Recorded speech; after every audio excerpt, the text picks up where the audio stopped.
It's a may God. Take away, take away. Take away back where. Never you give away. Give away back where. Oh, we do a man we not there back where. Israel, one not there, we not there back where. Give away. It's a may God. When it's your room. Give away. Give away. Give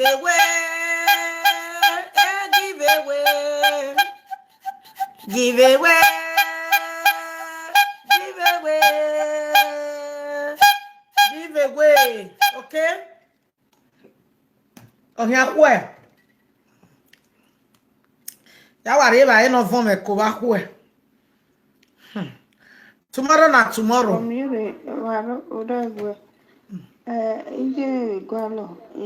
Because Nigeria you show no Nigeria. Okay, you do have a quality. Who will not see na?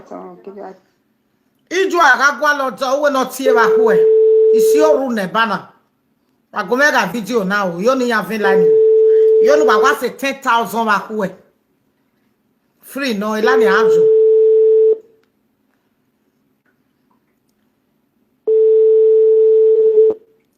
Hello, Obije me call. Evening. Around 8. Eh, say to a call. Who do we go along? Oh no, yes, you do a J.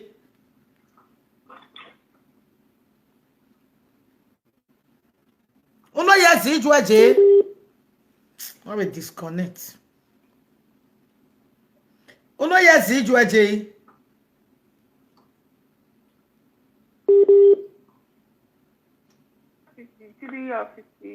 Fifty something or some of the about done. 50 something, you do a J.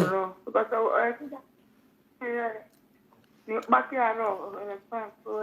Oh man, why when no me do we no feel a phone re back where. No yati o me. Bi awa Kennedy. Nigeria na gwala be we bo na gwala ni ju e.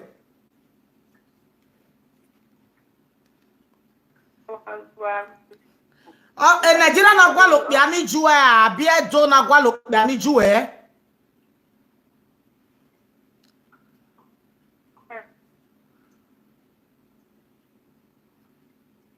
La tie direct. Fancy weje. Huh? Then the record again. Nigeria na gwala pe ani ju e abi e we bo. I'm gonna make one my time in Imueji. Isi ahon. Okay, may go. I'm from 8:30. 8:30. 8 o'clock, I will be online. So the program is on 8:30. Isi ahon may go. Give away. Okay? So, Arasioru never tell ba. Ruduwa, na ya do ebe na ruduwa. Iwe ni Asioru. Give away. Bega ya. So, aware eti ba ko ikabok be. No make na lele the whole world.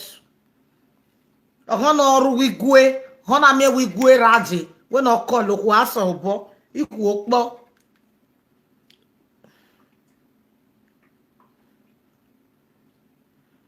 Good evening from Ghana. I also need a woman. Are you Ghana? Why we can't we boy on Ghana? Why we can't we boy on Ghana? Huh? 3, 9. Hello. He said, "Rame call." He said. Okay, now I first of Biani no call it and not consider not any Bayon decision of the movie to do that to this program. So Biani and it's short and what me with family man or with family man. He just on tien will be one up to Pamazo, because other channel that will go to Bian or Vibu.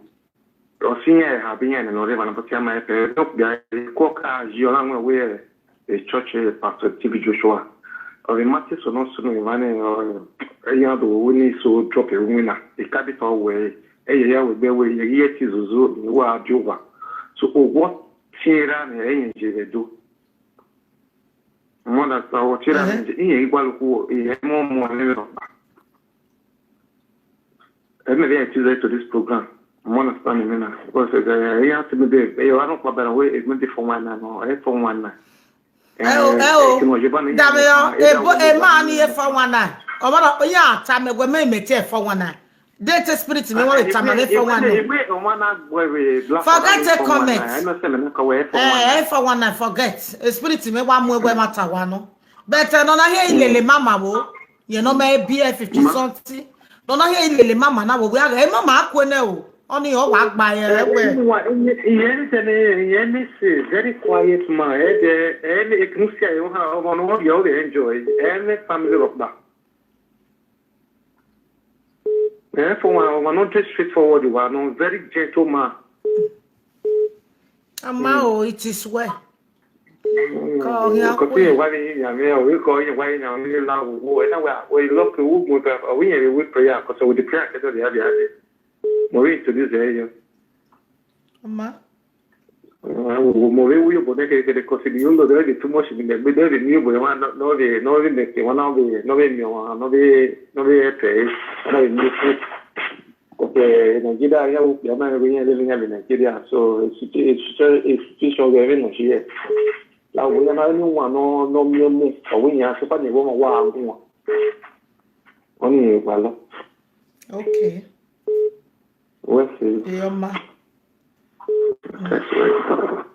Hello, God bless you. Why me o? Why oko ga isuwa bone? Why me? Why ya mo wa ma bokun wa o bia ni amunu wa. E ba ni na ya jiwo. Wa mana jemeri. Hello, site we. Esa so mo mi re gbe mo se call we WhatsApp ba o network. Iwe de gbo bia nu gwa lo ni ju e o ga we bono abi o Nigeria. Oge Nigeria do. Onye una yezo jena ni ju me ya sikopia. Bene. I don't suppose never me ya wo bene. Wo mo dion. E mo dion. E mo bugi ha. Etu ani ka hin abe gwi na ga ijo do mo pia me live video. Yes, my vacata na wo no se igwalo, you must say imagine between your buy from of really the stars your hair is you as me was you man kind of stuff. Do na be me akate. Da akate na be lajan wa kwa biju akoli no meti be we no muju e. Akate ya ni jo wa bege ya fa we bu ya lajan wa kwa. Kami ju ani ju e ko. Won saloba no la no wa mi akate no je we bo be na jugbo. Okay. Mo wa jijo ya ro. Ijo ya mu ja ko ire ko. Ega mi wo gberi ke ba ki jo no pia kan mu yo ijo. Ni wa gi e. Aya go gi ega no guri ba ki jo aka. Akate ke mu yo ijo e. Bo ke na.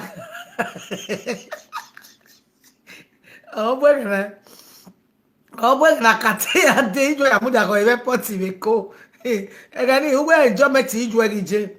Then I take a great trouser to a great trouser. Our cataya is Duke Mogoko near say, near us, one. And we but by an Duke Momico. I do you are wait up in gear. I want to I may luggage will bow. How are you? Our woman, or many mugi or two and look, oh, you know, a girlfriend of all money. I have a video.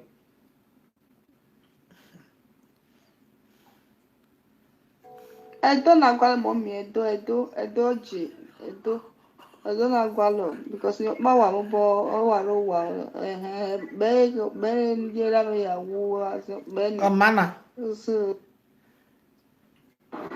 mommy atok be bara ga atok be me baba pana one from Central America me gwalo mommy ma wa ba wa settle down lo ni me lo ma me gwalo wa talk be Yo, wabege we emini awuni ana.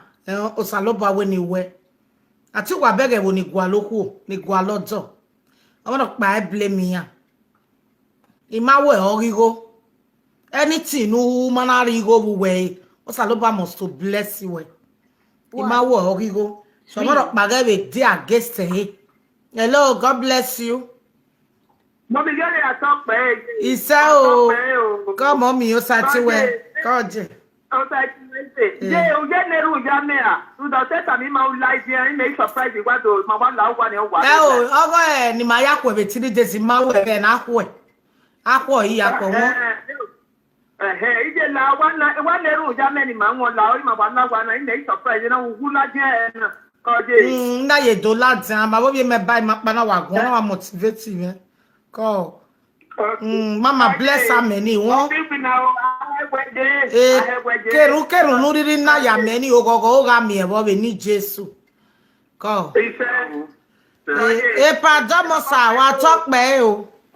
Pardon mo. Domo baba. We say. Ise. Ise baba. Baba yo. Ofu wa gbe o. Iwa ya wa even line. De ti matela dian ve na sha ira me. Obi me buy my sister Doris no re jemi no na mabagun. Yodo je no poiti me. Ma iwa gwan no na ina me vitamin na wa la mo wegbe. E ya la dian. Isi a. Deni kie emi ni jona. Egbe wo me ne kiri. Kie vi eke.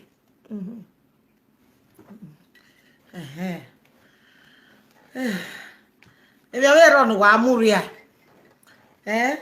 Oge maga mi. Somebody don't send money. Nigeria tope Nigeria. Gisende isa ena no bomere gba ere sendirena nije menije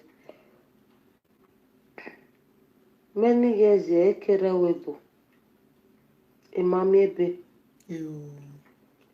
ebe but ina le popo de na le ya fefe latia ma understand the game menije isa ni mi azena o egbera jeme o gbuje jere keke no area jere because me ma ukwa ma wo me ya ukwo ti o sa o bo keke technical isa ni zena ve no bo me ve se ba. Hello obi jeme call isa nebo ze almost to say because azeru we also ruwe almost to say aka se manlu ni mere onu lungwere veni ma ya fefefe ya sisa na obi maga ko hun ne hima ma iwere gbegi to taji opa ti maga lago dawo o sa lo baga ti mamu ekene hima gbali majority ma re the next level ekene hima se ti se mariana ri abe o wo kin ase o de bega kinuwa egbera me oga suwa obo Kevin wagi tamo saloba every day any ka oga gbisejo onuwa we need Jesus Christ he said. So God bless you all. Those that send me receipt today, God will bless you.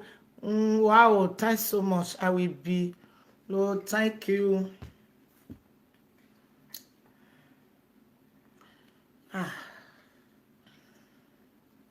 What I say I want to. You get one comment when I see say not be only Benin person needs wife. No. You get one message where Igbo man sent to me today. They are not concerned again. Maggie J. Rorototo. Okay. Maggie J.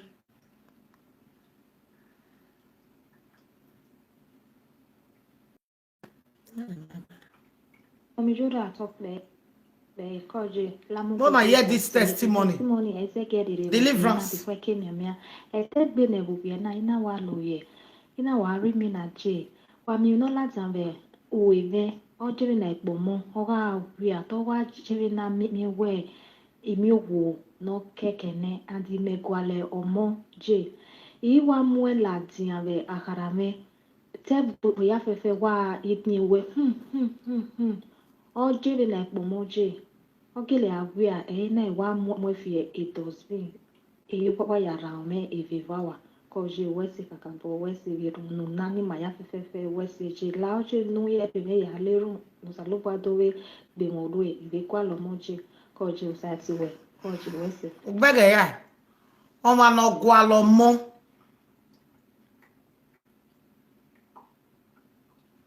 O ma no gwa lo mo be mi no go la tin wo gwa kare yan. Okay, c'est December. O salopo aka we ba pole yeke.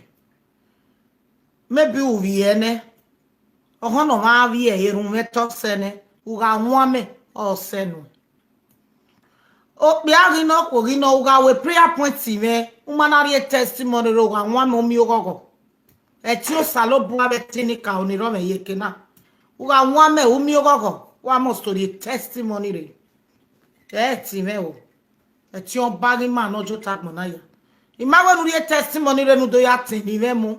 The testimony renu do ya teni Jesus Christ mu. Ye pastor, I will continue to say it. Egwe me luga, okay? Umo story ekmo mere.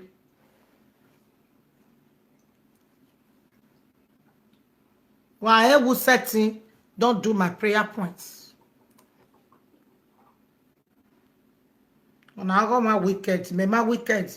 Because I'm another testimony that I think we prayer points in winner.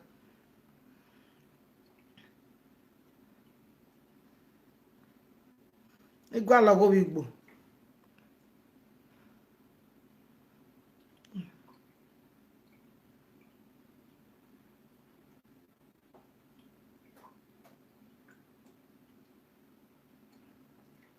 Hello, mommy. You know I talk there. Come, mommy. Like I got the message of the weekend. The boy was there. You will come, mama. You said you will. Any car wa to wa yare. Maybe make bad me wa to wa yare there. Mommy, may show interest to all our poor. Just a little boy. You need to be a little cat. I ban on the belly. Be super no worry or no. I must be carry. Have that sick be. Yeah, we get wrong. Or we put him through. No, I won't buy one. Upon we room, but not by the hello, mama, I worry. One ure la tabakwe. Umeke na mi no ma. Ko.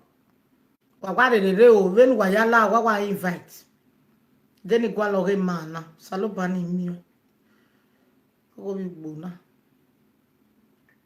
Ije no kwa TV ti o dede London. O dede London re gui. Egui.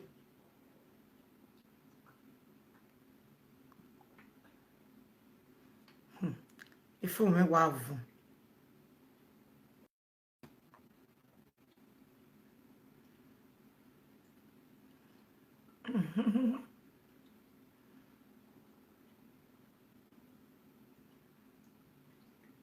I go with Boche Gualo from Italy.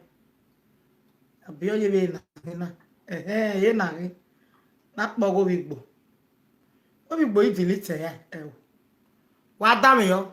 My sister, good morning. Monsanabwe, bless you. Amen. I did go out this morning. I just see your recording voice. I can't say my tell you. Not be say I don't get family back home, but my family back home, you know, get the way I sent to bring them commute. Any okwo no ehin egwa lo Adam emi no ta o. Uga ewu like u boss me ni de no bagenu. Okay? But imo boba o. Ya it no bagenu. Utoba de buye be ni French carry. No. I just need companion in this Europe. Companion. A single lady.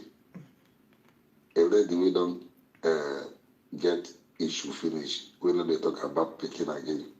When me with Dangote hang up together. When me with Afi hang up together as a companion, as a friend. You understand? A woman will need a man our own side. Just like the way I need the woman we go dey my own side. We go dey live life together as a love together. And not woman will get jealousy heart. We go come into my life now, come try to bring calamity between me and my wife and my children back home. Because me, I know they do anything with a hurt woman being, and I don't want any woman being to do it to go hurt me.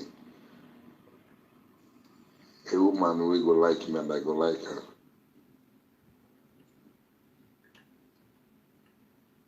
I don't want anything that will offend the woman being when we say, Osnobua, the God will create heaven and earth, go first for me. Because everything that they do, and they like my day straightforward. As me, because I did among of the group fighting for freedom, mean that I am a freedom fighter. And a freedom fighter supposed to keep your hand clean. A freedom fighter supposed to stand for truth. A freedom fighter not supposed to do it to go offend another woman being. And not need the woman where we say if they look for children. For that, any man where you see. 3. What time is it? Big book, 3.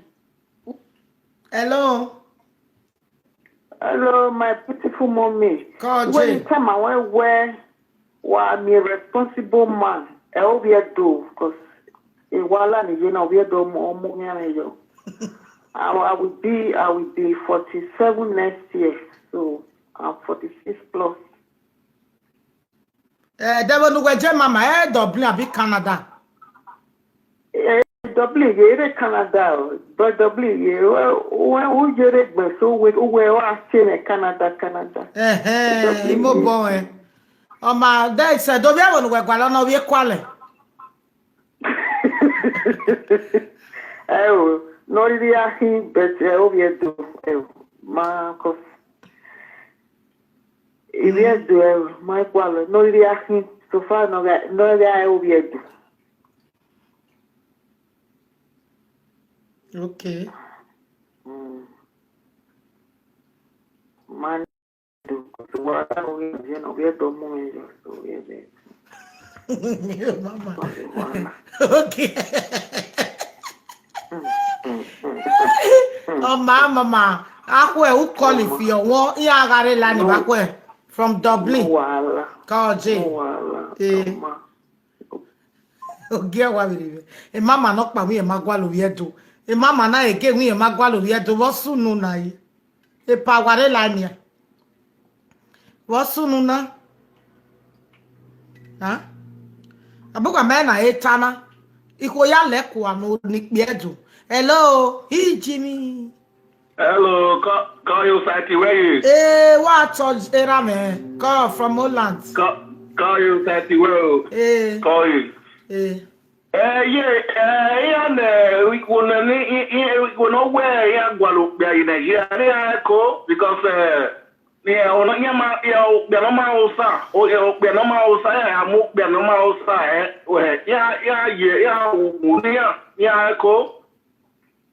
yeah, we're Bonia. Because, we're Bonia, yes, so, because, we're Bonia, because, if you are you go near Echo. I'll send me. I'll send the only me because near Echo. Where a better Pammy or Tommy? Where a better me? You were. Iwe Bianoma Osa, ya different Bianoma Osa, or 1 year, ya no one, ya no one, Yamuno demand. Yamuno demand, because Yama Osa, no, because we are Guadalupe, Nigeria, co. I don't know what to make one you. Oh, you say well. We are why I'm not toying him no piani. Yeah, you know, now because you're a mouse, or better my own soul. Yes, I'll get bored. Yes, my word, because we're bokeri. We're bokeri, I don't boy, oh, yeah, I go. To corner him. I know you, call you. Looks like you are. What's it? Wabe jame ya, ibude no tiwa no piaveri enuwa. Bega ya. Then even ewe bokpa ke Europe na ke ya. Ugale lo pia no ma onsa yen lo ebonu e. Ipia ni ma onsa be webo ebo ami obi ya. E mata gwata mu wana. Ebe Nigeria pa. Hello. Mommy jode atokbe. Iseje koje. Ono na pa me ma understand the role. Ono eva or e calling. Okay, what of it be anigiyari okobe Nigeria ro? O amuya we o neno kwari all bonia. Okay, omi se boko na ebenya wiya ti do ata we ipo ya gba ni Nigeria. Cause if you are the buro ni sokwa ere webo na okolole le se ne unu pono ki o ya mare okwo be de Nigeria. Anya ka to aye ni na no sununa. Gere ikpi aro ni okwo be webo na ivu ebo na ni mejena.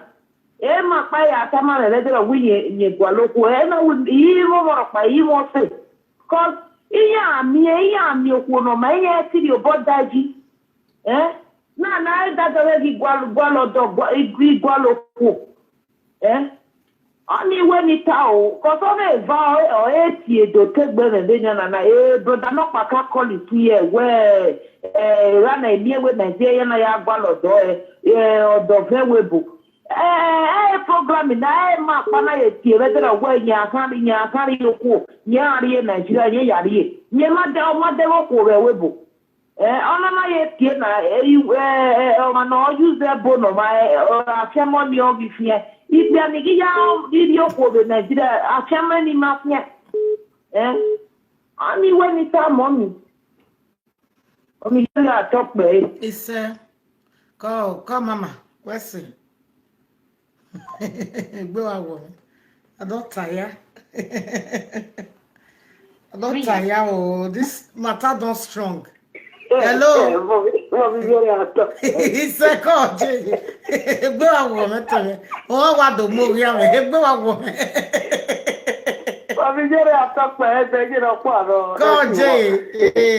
Okay, I better one. We are this. Oh, I mean, I have to say that. Now, merely one of me would help by you. Na ibi mala no ba we po ni mala ni ayi pe na la je kero wana mi go ni o pa lo wa important wono ma mo je ni ura mi o pe o mi o le la video mi o le o to e ka o mi o le do pa o mo je ru o da o sa lo pa e o tu o ma o wo sa pa tu o ma ba gbo o ma da gbo tu o ma su na gbo tu o ma e fo ma gbe ni ba do re amo e go fi o we e ke na ri na mi o go una leru yo kalopo omupia no babo we wa ge wa zuzu pa ogimenya iya eze ma won mo mjuri 7 years old jira ni meji siko pe ase hello idame yo 7 years ikata ma wa wo pe ni megwa lo da ni no ma gwa lo e omi wa leru yo ona ra ha owo kalopo o so wo bo ime ka mo kalopo o pe na o bu ne ra de ni mejena okano bunerate egwe gerio ina garu mu na re 70 years o ya mugo yo mo hune o mugo yo mo hune o ke do akara wa ye na kwa o kele ye stand jo o pe mana mugo yo mo hune e be la kara we jo stand jo ruda very soon wa no so ya pe ni so ba wa le api we ba we ruda wa ma ati ki na o zo yo bo ise egbe ni ani yen wa imawo ni we ni no ma keke 7 years o jira me ma no pe aje ira mi o pe abe le no ona ga re Nigeria ona ka ma me gwe ya mu go yo mo ya mi family le ye ileru jo ma wa nso me ma ma nye mo ade webo so da ile so ma ise no wane is 54 years age na kama wo dere jeno kwa kwa be kwa lo wa kwa na no me mo ade webo o gbe na mo mi jore wa o bi me pa ni mere mo ju wobo o bi me ologo okpia no rere gwa le akara ya gwa lo be webo yo ande usu ma be yo no ru le mu le lukpia ekeni me wa je na vitali na ya gbo ya en iga je kemi o en iga je Switzerland ni ya en we ti ya rubili ne ya zo ke ya mia okpia no ori ne o ya mira me bi je o webo jo in Nigeria jo mira me bi je iri bi o okpia ne ya be ka biere ru da iri bi me iri ro ya obu ne ibe ta ma won agoni wa ine mbuni ya je hu da salopo me mweti nya ma mweti nya manango oga o ma no salopo ari me no ri me ari ke no salopo ari no ri me ke no salopo ari wa okunrin aleru ma idigo aleru oga we mo ma bo gba aleru no mo be aleru no bi me me gwa lo da to ke we ni o mu go lo Omaje ise o ya gwa lo no la ku e webe abo e bo ni o ku le akwa lo o me ku be gwa lo ba ku e je no kwa o wa ko na ore Nigeria je no kwa uno yesu guje bai uno yesu guje bai 57 abi 54 years okay ma wese oma wese 54 years ni ma wa agba akia ya ma Nigeria ma ba gba fi popo akwe je ma ga ho go salobua ona o salobua ma ba ile bu e ya di ma be no ya re lo mi bo he ti gwa he ti apata je de mama ebi ni kai a ho go mama go me na say na so that ni ya make na ka mo ti go me na say wo e go me tai say iji mana 54 years old. She's a grandmother. Oni do be a bet. Opia ni ke hakara e. Oya mugo johu. Oye mera oye meje. So she's available. Do tun ado mo wa ho na ore Nigeria. Oga mugo johu. Ye mo ade webu. Bega ya. She's a grandmother but owo bia hakari oke mugo johu. 7 years old Jenny me ya sikok pe ya so o be ladian wa ku e ma ije no kwa wo gbe call wa ko yan vin line do eraro ne mo ku we no call wa ku e no do mo mama there sino brother we no ne mo ku she's 54 era 60 years or 50 years of a mama ije no kwa we 50 years we no so ije no kwa amwere bi e yare webu esore jemi owo bi enye beje bi taliba o me bitali okwo bogbe but oka mu gojo hune o ya mira bi jebe woni aji so unera dera mu egbe no ya mu gojo hu tomorrow na tomorrow hello mommy jore ai no mo ku o na mo ku no na we na mo ku mo ku ni no ni je no mo ku nagi be mo ku ai gwalo wa be ne be jena era ibi me yo wu na ero ibe a be ra ku wa be no pe ani eri be mo ku ma we na ga mo but me gi pie ani o e lo be o me be no je o bi me luga we ni gwalo wo be gie mi na o ga o go sa lo puano o sa lo puano o be ga o bia no sa era be ga o bia no sa okay mugo do hun wa do we court marriage in Italy igwe rabe ga o bia no sa aga no sa sa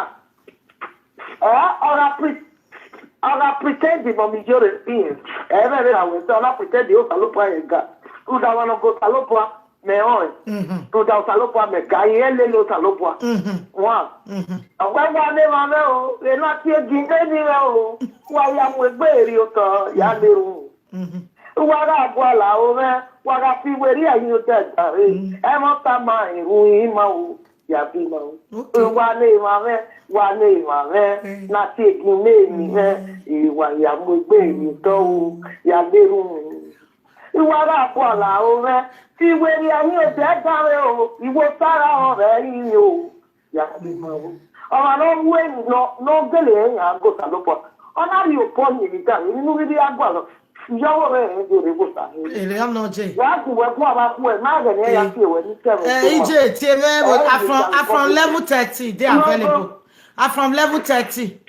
Well, either carry like the other man where can make it in your yeah, J. One PhD. That's a man. Oh, ma. I see one more be sure. What's so? While I will, no, everything is available. Gaeri Italy. So fire car with marriage. Ogbe mi la pa. You go get no ya with marriage or 20. Anybody know you got 50 year, 52. No do marry. E wa mi mama na ya wa te je no kwa or refresh. Agwa pa wa gele yan we Christian. Where man go sa or even they calling ya je. Iya re your man. Then a mama, very fine woman. Fresh. Yeah. If it's a masira, guys, all you be no kwa no re be, no. Or ye re on board. So what? Ama be koko nesi copy. Ama we very fine woman. Anybody know getting it available? Get Italy. Get visera ready, ne?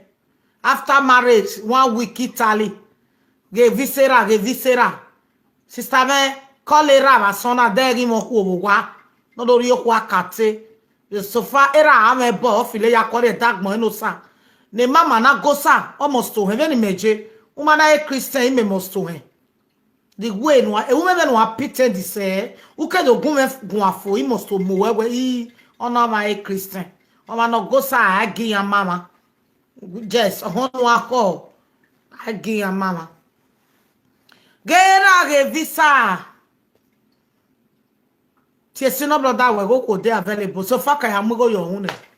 I could do beg gold. Ai, je no kwa ilo we gbe. Who we call it back je no kwa. Ya la je wa kwa won la go je. Call it back we. A doctor la diane o. Hello la mu diane brother me. Idene ni ana say doctor. A doctor a prayer line. Anybody know here day week the prayer? Why would day week go and subscribe to Dr. One of Paris on prayer line. Dr. One of Paris is on prayer line right now. Try and we are day by. Okay, while I will go. No, ye day week only a way prayer. What with doctor wa way prayer now. The YouTube. Mona go John Doctor. Mona go John Doctor. Hello, God bless you. Mommy, you're not talking. It's so side. 3. I'm not very related. 6. Hello, God bless you. Call you Nogi. What? What are you Nogi? You don't dare only by that. Mommy, not here, but. No, Kitalikiva. Ula Kera. Oh, yeah, say one. Era. Wa money, over here. Oh, yeah, you know. Uno yes, Raji. Already 3 years. 83 years old, over we boy. Oh, but it's working now. The mama, yeah, class. You must, be mamma, mo. Iji. About him. 83 years. Era wa. We wa era no 83. How did you pass in it? When I go le ko vedo, me ko be mama o ije. Etiti, o ya yeti fie. Mama ya gwa ba o we wa ye mi na wo ko ro gwa fikira me wa no. Eru we ameti ye fie ko a, temata. Iya, edi mo ye kai, won ge eni. We camera no call e back we. Ni investigator e. Sama we no call. Call. Okay, akwe. Baba yo oh, I call, I investigate it. Hello. Mommy, you're not talking. He said, oh, 3. Oh, what was it? Oh, Salobua. Wama get close in the live video. Hello. Hello, mommy. Lo we to mama. Lo enu ya watch me. Okay, lo ene. Go on. Hello, mommy, you fight well, mommy. Come on. Come mommy. Mommy la ebe gwa lo pia. We fi gbe na do aye re. Wa call we follow we ya. Uno yesu gwa je. Mommy 48. We be gwa lo pia te kenu na gwa lo we Nigeria no abia we bo. We bo Italy. Okay, Italy ba we na gwa lo. Iwin na de mompa me wa le gwa lo. Okay, mama we ye gwa lo mompa yen o me be o me moto o me win na mo wa. Shancho gwa lo a bi na wo na be fabrica. Mommy when I fabrica ni lele wele ke mi wona na o me ko. Iwe o bia. O de gbo bia no gwa lo mama. Mama, de gbo bia no gwa lo shancho no a bi fabrica ma. Fabrica mo be no wina already be no me be o no we soro. But already. Amana we be mo. Amana we be mo. Amana we be mo. Omana lebe omana lebe ologo omana bi lebe ye ti le ye ne omaga gba no gbori okuto gba no ma. Hello Damio. Gba no ma awet oma lebe but I made no lebe mommy la o. Mama then ejugwe se na we the select. Never be a one man, no the baby man, but not really lads in our own. Jimmy, I'm not kind with you. I select a man, eh? So I bet. I let me win a mommy. It can be a packet tree. So the contract in Wake, you know what you remember me. The other year morning. Okay. When the room me or 7 of them, for Biona with lads. E contract ni me wa ke mommy ya dori epo mi wa lele wege ya mommy lao wa ni le gwa lo pa mi me ma bo mo wa ro la wo ya munu ba ko e o so wo bo da do ke wa na se o ipi awa la wo o ma no e wi yen Facebook record the gabo se we ya be Facebook kam ya woni ya dey salt and water ba ko e we give away raw wi ko wi pia mama o so wo bo ba ko e won. Mommy, what a way. Ìpàdé náà rè Morocco mi. Èrè ló ni máa gbá. Èrè rè máa dé bẹ̀ pa. Fi pé náà yá yìn. Má ní náà rè Morocco. Ó kéré ló ní ẹ̀ máa gbá. Ọ̀tọ̀ lè gbé. Iná bí náà búgu gan ọ́ rí bẹ́ẹ̀. Iná wí àrí ẹ̀ wọ́n ta sóyún ló gẹ̀rẹ̀gẹ̀ ní. Mẹ́gà àná mọ́ mi.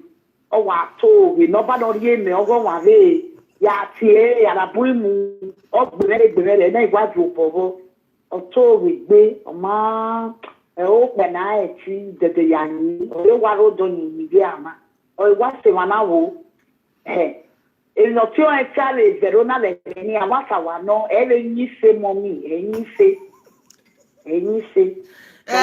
wa gwa lo for 50 years, 40 something, Mama, also, Mama, where worry, we am wa. So any be a no where you need to go to my mama, do more wire to take mama.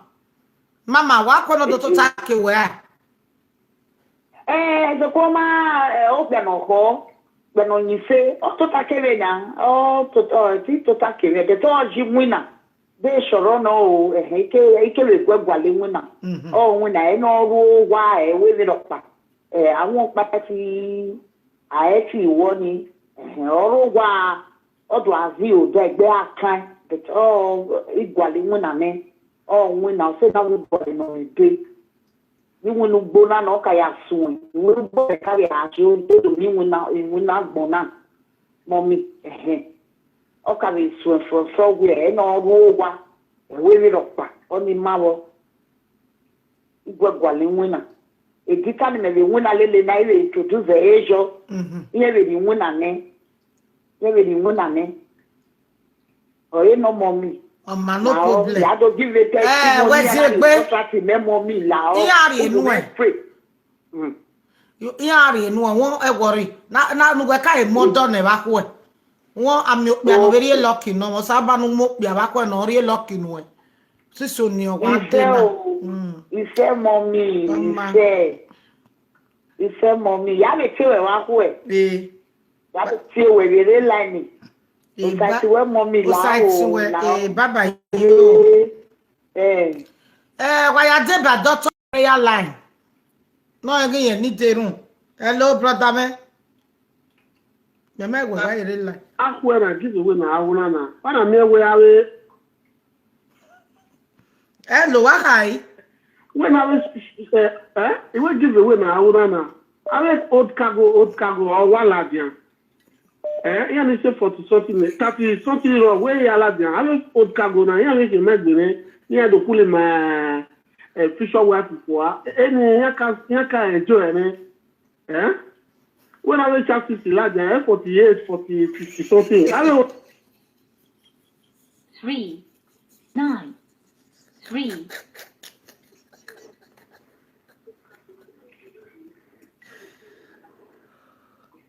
Hello, mommy, you're talking. He said, "Call." Ufuna no tiba, ikini interest yo Italian, meto Italian. Akwe na o call me back we be call. Me do na bugwa na be WhatsApp. Won? Okay, won kwe na o ka DJ sika ka boto o mu ila na wa engage ka bo wa ko. O me no be doctor, do me no be doctor, we no send the doctor, we be call the doctor. Mama, the number we get doctor. Elani na wore osu wa gbe wa ni TV director of enjoy. Yani tebe WhatsApp o kan affect won akwe yeah we me back here we o imo voice we ni ko hello brother me o ifia brother wa ka we o ka go wa ladia I will cargo all that ye o we are queen me about 54 mo we ni aladia ibi ere le gwa lojo ibi e ka re ro beta ti so ti me I will cargo na we ni alagwa we ni aka o don me mommy mommy yore give me yore talk be ise me I my sana but we am 50 something in mena we am 50 something ban we am me 30 something always am mana igual o money ma bie ave o cargo when you ka when do am ye o ave motendi am ye yan 50 something na ka wori bie ka ne o ko we bie ka ka mie na ka wo mani fa ke a wori yan on y la talk be ise call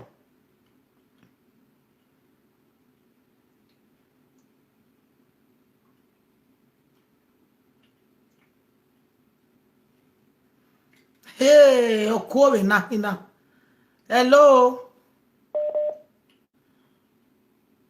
you what talk be isera me wato iji no mommy or butter Iyon from Germany.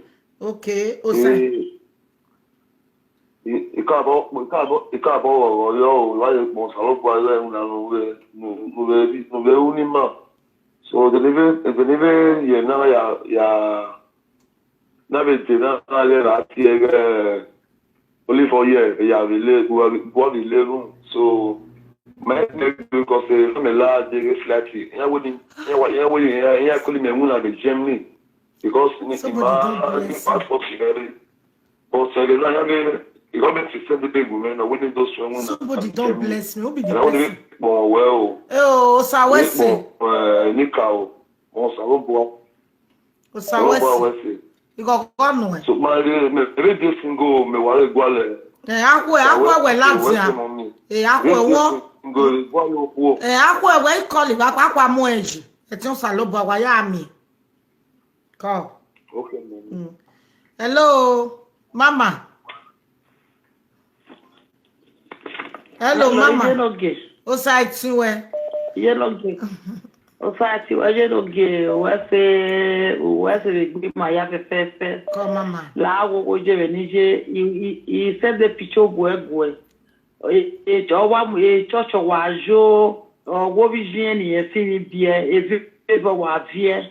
Ina wo be gwa lo pe abebe to owo ni mu ya de wepo ina we esi mu ya de wepo we gwa lo pe abebe to igwa bi kwa ya de aye de mi no ibi rugwa iye we ni me gwa lo mu ni no la wo mama ai mo gwa lo mu ne o iko o se no ya mama o to bo iko ere ya mo mama ere ya mo pia no ma we ni yen ko lo we mo mi jore yen gele ni do pia a new life agena awa no ta eri omomo when he call him yen doju ni yen ta yen gele ni do pia ogo mati e me gege gwa we no do mo pia mejo ni mama o yone ya ta na no call we wa we se wa ke wo boya kwa lodo no we no re Nigeria obi o kakere ni hina age omo no re 20 something years ena be kun e wahala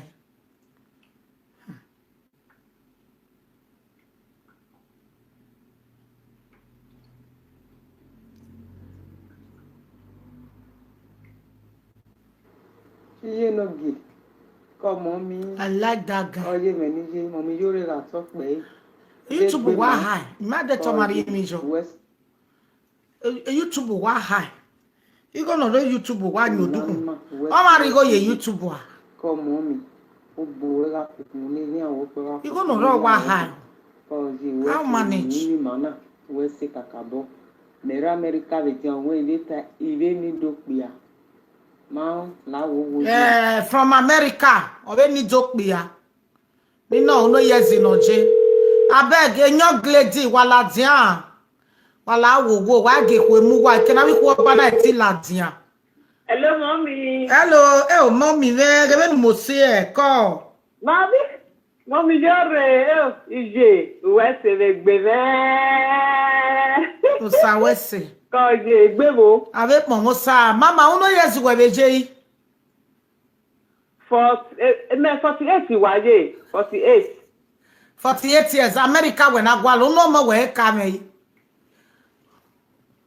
mele 7 Mary bien but you need to figure 7 children America is omaje oma mommy wa to mama wa mi e ba ko 48 who call you mom ya call ya de na mi ki agun ara ya call wo ye bu ri egi me no na gugwe no ye bo yi de na mi ko wo ma me ya call je o sa we se ma ge gugwe no simple children wa me ye bu ri egi me no da ya call ya agun ye o to ma ri ye o ko mommy wa ko me le ge ye we se wo be ze ne o we ma me o ko ma ne ita o sa we se won e bu no call me umana gegbe we so wa yi we ni very again when we relax o sa ti we o sa ti we o call me back we we se ko wa to mama so 48 years from America obeni dokpia imani nyogia la jaba kwenu wa ya lele doctor we prayer line. Anybody no need a prayer, no weekend a prayer. Why are they by doctor? And a weekend. I